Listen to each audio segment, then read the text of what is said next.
Welcome to Samba Samba. Enjoy the video.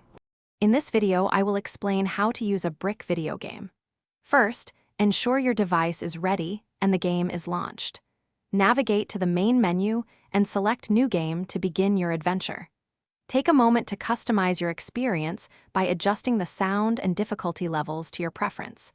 This initial setup ensures a smooth and enjoyable gameplay session from the start. Now, let's dive into the core gameplay. Your primary goal is to control the paddle at the bottom of the screen.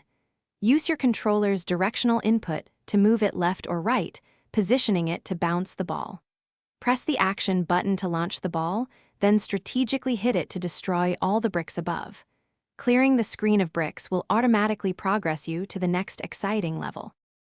To enhance your gameplay, keep an eye out for power-ups that fall from broken bricks. Catching these will grant you temporary special abilities, like a wider paddle or multiple balls.